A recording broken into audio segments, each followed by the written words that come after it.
everyone? Welcome back to another edition of the Driving Professor. For those of you who are new to the channel, I'm your host, as always, Rashid White. I'm a professional driver. I've been driving buses and tractor trailers for about 25 years or so. So I'm just here teaching people defensive driving strategies and whatever driving news that's actually really out there, man. All right, so let's get into this. This actually comes out of New London, Connecticut over here, man. You guys actually see the graphics. You see the thumbnail over there.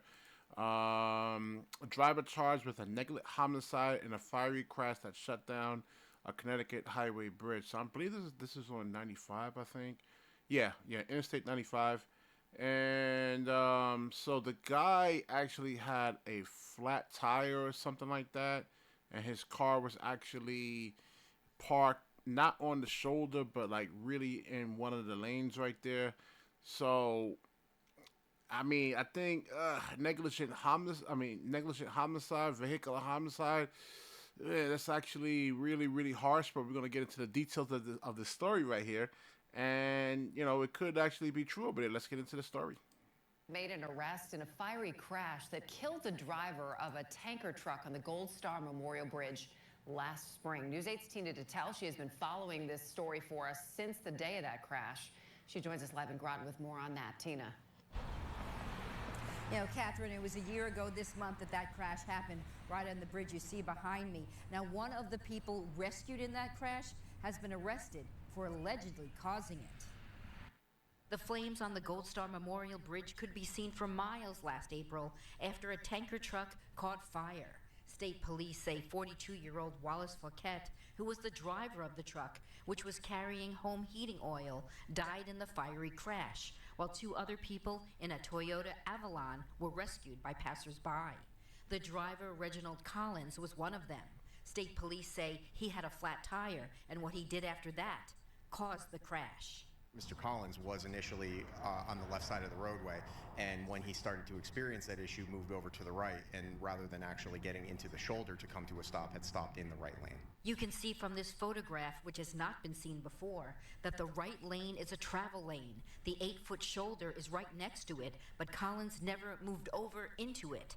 Court papers show he got out of the car, saw the shredded tire, and got back in the car, which was then hit by the tanker truck. The tanker truck was traveling in the right lane and just did not have the space or time to stop to avoid a collision with the vehicle that was stopped. Let me stop the state trooper right there, man. Listen, as a professional driver, you're supposed to be looking 12 to 15 seconds ahead and scanning every single hazard that could potentially be on the road, man. I mean, you can't let your guard down. I mean, anything can happen at any single time.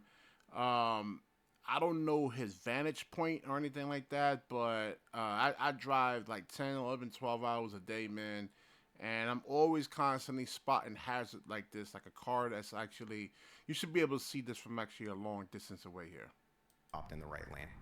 And that is why it's illegal to stop in that lane. Absolutely. So in addition to the charge of negligent homicide with a motor vehicle, the accused in this case was also charged with improper parking. Collins was arraigned on Wednesday and is due back in court next month. Now, he has been released on a promise to appear. No one answered at Collins' New London home. State police say this accident could have been prevented, and it serves as a reminder to those who are having car trouble to get their car to a safe location off of the road or out of the travel lanes, and immediately call for help. Even with a shredded tire, a vehicle can still move on a rim, even if it's a matter of a couple of feet just to move it into a safe location. It's always a possibility to replace a rim or a tire, but lives cannot be replaced. Yeah, definitely, man. I mean, move over. I don't understand why would you sit there in the right lane? I don't know what's wrong with people today, man.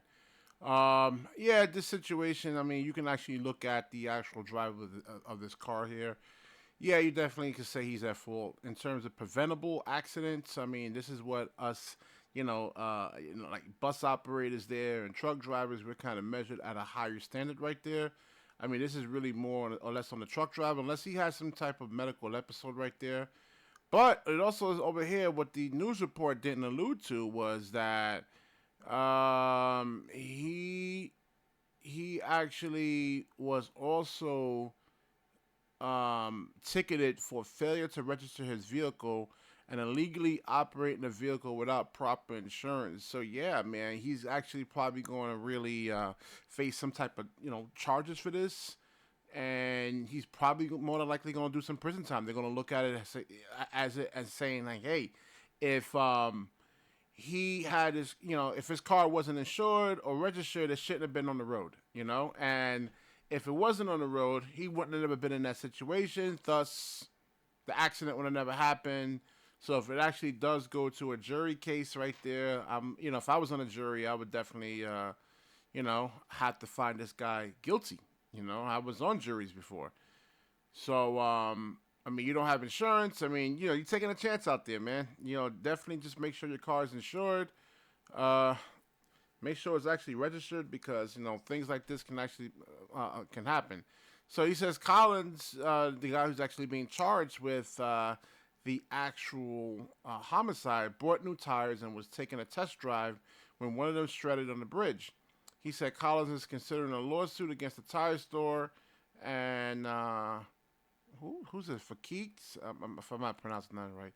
Estate. He said Collins is dealing with injuries from the crash, including neck and back pain and post-traumatic stress. All right, whether the tire was actually faulty or not, dude, you should not been operating the vehicle without insurance. You actually know that. He's 59 years old. There's no excuse for this. This is not an 18 or 19-year-old. This is a 59-year-old man with a lot of experience right there, man. So yes, this is actually on the driver right here, the actual guy who had the tire. What's his name? Collins, and more than likely he will be actually get convicted. I mean, it won't be like a lot of time or anything like that, man. Like 5 years or something like But and in terms of the truck driver right there, man, this is a preventable accident. This accident could have been definitely prevented if he's been scanning ahead, looking far ahead, looking at 12 to 15 seconds ahead. And then also, like as a truck driver sometimes, or even like a car, you're driving a bus, there's times you're not going to be able to bring the car or your vehicle to actually complete stop. So you need to check your mirrors, leave yourself an out.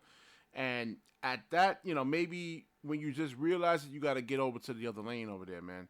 So, and I don't know if the truck driver over here was, distracted driving is a big thing, man. I mean, guys on their cell phones, texting. We've seen it with a lot of truck drivers over here, man. It's like reports of that.